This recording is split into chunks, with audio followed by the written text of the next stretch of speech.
Bonjour à tous et bienvenue sur Crypto Flash, la chaîne de l'actualité crypto. Aujourd'hui, nous allons parler de Tether, l'émetteur de l'USDT qui est en train de lancer un nouveau stablecoin et même une nouvelle plateforme pour générer des stablecoins.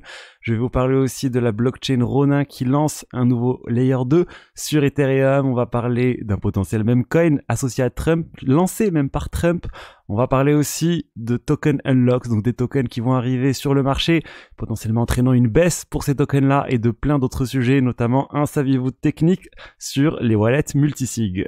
Je vous en avais déjà parlé, mais là c'est bon, les inscriptions sont ouvertes pour Jokies, le partenaire de la chaîne. C'est un jeu Web3 autour des courses hippiques, comme Sorare l'est pour le foot. Vous allez pouvoir collectionner, échanger, participer à des compétitions quotidiennes autour de tout ça. Je vous fais gagner d'ailleurs une carte sur mon compte Twitter avec un giveaway. Le lien pour s'inscrire à Jokies et pour le giveaway sont en description. Ils ont toutes les licences officielles comme vous pouvez le voir et en plus il y a une offre là de lancement. Si vous achetez 4 cartes, vous en obtenez une qui est offerte. Donc voilà, n'hésitez pas à vous inscrire sur Jokies. Parlons tout de suite de Tether qui vient d'annoncer une nouvelle plateforme de tokenisation et un nouveau token aussi, un nouveau stablecoin. Donc leur nouvelle plateforme, ça s'appelle Alloy. Vous pouvez voir ici le logo de Alloy avec le A qui reprend le design de Tether et de l'USDT. Ça vient d'être annoncé. Concrètement, c'est quoi cette plateforme et qu'est-ce qu'elle permet de faire maintenant et aussi qu'est-ce qu'elle pourra permettre de faire plus tard? Pour l'instant, ce que cette plateforme permet de faire, elle permet de déposer des XAUT, c'est-à-dire les Tether Gold, le token de Tether basé sur l'or qui est corrélé au cours de l'or. Vous pouvez déposer ça sur cette plateforme et minter et créer des tokens AUSDT qui sont des stablecoins. Donc c'est pas l'USDT, c'est un stablecoin qui est généré grâce à votre collatéral en or. Et en fait, c'est un token que vous allez pouvoir utiliser, qui est censé valoir 1 dollar. Vous allez pouvoir utiliser dans la finance décentralisée ou autre. Ça permet du coup d'être exposé toujours. Alors, vous perdez pas votre XAUT, mais vous avez un stablecoin que vous pouvez ensuite faire travailler ou utiliser pour acheter quelque chose. Le risque que vous prenez, c'est si le cours de l'or baisse, et bien vous risquez d'être liquidé. Mais dans ce cas, pour éviter ça, il faut surveiller et venir rembourser votre dette s'il y a un problème. En fait, l'interface ressemble énormément aux plateformes de finances décentralisées où on peut venir déposer un token et emprunter dessus, comme on peut le faire sur Aave ou avec Lamalen sur Curve et plein d'autres protocoles similaires. Sauf que là, pour l'instant, il n'y a que le XAUT. Ils vont venir ensuite faire d'autres choses, d'autres tokens, et ça devrait être assez ouvert, on va dire. Mais contrairement au protocole de finances décentralisées, là, vous avez un KYC qui doit être réalisé. Vous devez vérifier votre identité sur la plateforme, vu que c'est centralisé. Ils doivent respecter un certain nombre de règles. Donc, le nouveau stablecoin, c'est AUSDT, on va voir si ça va être adopté. En tout cas, ça pourra pas avoir une market cap énorme parce que l'XAUT en tout, il a 500 millions de market cap, donc on pourra pas faire plus de 500 millions d'USDT, voire beaucoup moins en fait, parce qu'il faut que les gens ne se fassent pas liquider.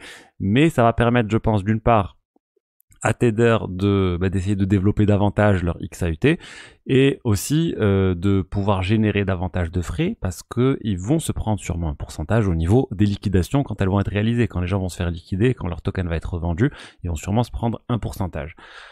Et voilà, donc c'est vraiment quelque chose d'assez nouveau que Tether fait. Jusqu'à maintenant, ils se limitaient à émettre les stablecoins et ça leur générait suffisamment d'argent. Là, ils sont en train de se diversifier, ils veulent leur part du gâteau, je pense, quand ils voient tout ce qui se passe autour de la finance décentralisée, ou c'est juste peut-être une expérimentation. Ensuite, je voulais vous parler de Ronin, la blockchain Ronin qui est la blockchain qui a été qui héberge Axie Infinity. Actuellement, d'ailleurs, Axie Infinity a vraiment décollé suite à l'introduction de la blockchain Ronin où il y a pu avoir des frais de transaction très faibles sur ce jeu Web3. Et là, Ronin, ils sont en train de lancer leur propre blockchain, la Ronin ZKEVM, leur propre solution de niveau 2 pour être précis. Donc les ZKEVM, on en voit de plus en plus. Ça se fait en partenariat avec Polygon, ils utilisent le Polygon CDK, il y a plein de projets qui utilisent le Polygon CDK, ça veut dire qu'ils vont sûrement s'intégrer à Laglayer qui est cette solution qui permet de rendre un ensemble de blockchains interopérables entre elles, avoir une liquidité unifiée et plein d'autres avantages. Et donc voilà, une solution de niveau 2 sur Ethereum pour le gaming avec des frais très bas. Est-ce que ça veut dire que la Ronin blockchain va disparaître petit à petit? Je sais pas, mais en tout cas ils sont en train de revenir sur Ethereum. Initialement c'était sur Ethereum, les frais étaient trop élevés, ils sont allés sur la blockchain Ronin et là ils reviennent d'une certaine manière sur Ethereum. Ensuite, aujourd'hui, ou plutôt enfin dans la nuit d'hier à aujourd'hui, il y a eu un meme coin qui a commencé à faire parler de lui. On parle du DJT. Selon les rumeurs, ce serait un meme coin qui serait lancé par Donald Trump, donc DJT Donald J. Trump. Il y a eu des bruits de couloir qui ont circulé sur le sujet, selon The Pirate Wires. A priori, ça serait lancé par l'équipe de Donald Trump. Il y en a qui disent même par le fils de Donald Trump. Beaucoup de spéculations autour de tout ça. Le cours a fait un x2 suite aux annonces sur le sujet. Alors, mise en garde, hein, il y a vraiment des choses pas très claires autour de ce token. Il y aurait énormément de liquidités qui seraient pas bloquées. Enfin, les LP sont pas bloqués. Il y aurait un owner qui aurait dans les 2/3 de tous les tokens. Donc soyez très vigilants sur le même coin. Les autres tokens liés à Trump, a priori, seraient en baisse à cause de ce token qui viendrait vraiment remplacer, être le token officiel de Donald Trump. Mais encore une fois, c'est de la pure spéculation pour le moment. On n'a pas de preuve que c'est Donald Trump qui est derrière.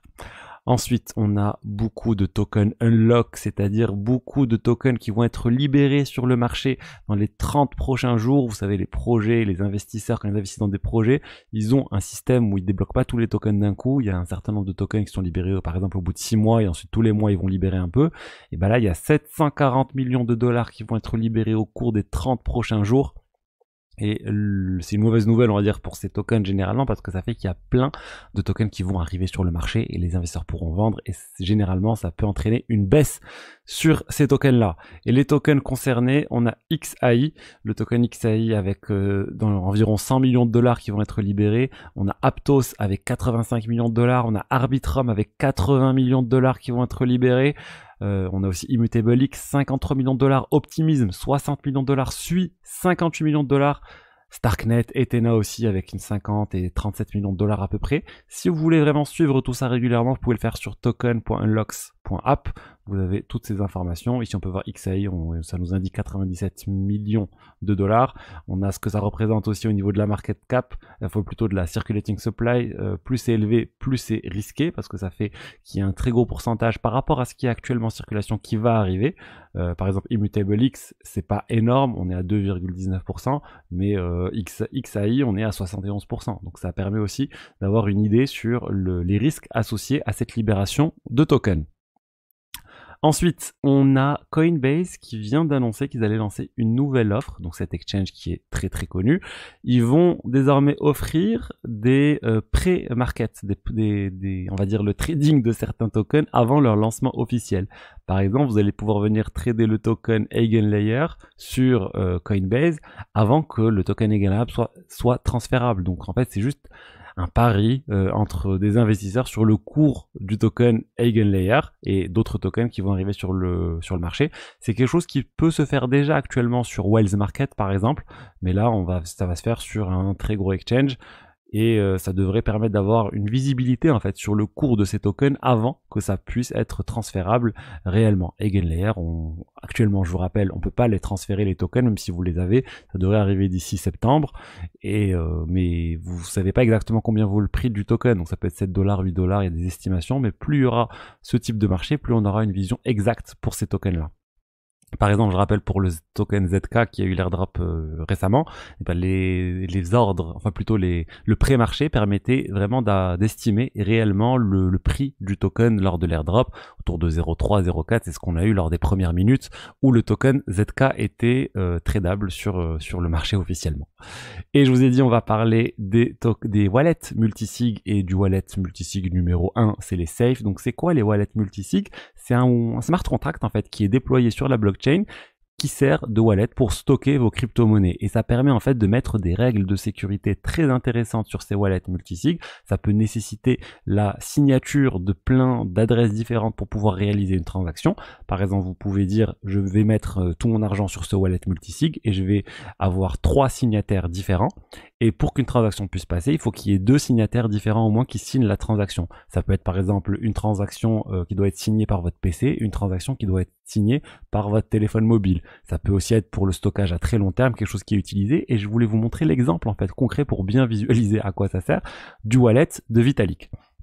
Donc là, j'ai mis une adresse de Vitalik, l'adresse multisig qui stocke la plupart de ces Ethers. On peut la rentrer sur Safe en Watch Only, donc pour visualiser combien d'argent il y a et les signataires. Vous pouvez voir qu'il y a 6 signataires différents sur l'adresse de Vitalik. Et que pour qu'une transaction puisse passer, il faut qu'il y ait 4 au moins des signataires qui signent une transaction. Donc c'est-à-dire que si Vitalik veut envoyer de l'argent, il faut que lui il signe et qu'il demande ensuite à 3 autres personnes de signer. Ça veut aussi dire que les 6 autres personnes, potentiellement, si elles se mettent d'accord entre elles, elles peuvent transférer l'argent de Vitalik sans que lui il signe. Mais l'idée aussi, c'est quand vous faites ce type de choses, potentiellement les gens doivent pas se connaître ou il y a plein d'autres choses à prendre en compte. Mais je vous dis une utilisation concrète qui peut être réalisée, c'est votre téléphone mobile, votre PC et un ledger par exemple. Ça peut être un système pour sécuriser vos cryptos. Là, je vais rajouter du coup ça dans Safe pour pouvoir visualiser Vitalik combien il a sur son wallet. Vous pouvez voir qu'il a 834 millions de dollars sur ce multisig. Ça vous montre à quel point il a confiance et on peut faire confiance à ce type de wallet. Il y a des milliards et des milliards de protocoles de la finance décentralisée qui sont stockés sur des wallets multisig. Et là, il a 243 000 Ethers. C'est là d'où vient la majorité de sa fortune à Vitalik, 833 millions de dollars qui sont sur ce wallet multisig. Avant, il n'utilisait pas de wallet multisig. Il a fait ça dernièrement, je crois, pendant le Covid. Suite, vous savez, il avait obtenu énormément de tokens de Shiba Inu. Il a fait du nettoyage dans son wallet, il a créé un wallet multisig et c'est comme ça qu'il fonctionne depuis. Donc voilà, si vous voulez sécuriser vos cryptos, une autre alternative, on va dire, au ledger ou au stockage en cold wallet, c'est les wallets multisig. Voilà ce que je voulais vous dire aujourd'hui sur les diverses actualités crypto du jour. J'espère que le contenu vous a plu. Si c'est le cas, n'hésitez pas à liker, commenter, vous abonner. Je vous invite aussi à vous inscrire sur ma formation comment générer le meilleur rendement possible sur vos cryptos et je vous dis à demain pour la suite. Allez, ciao ciao.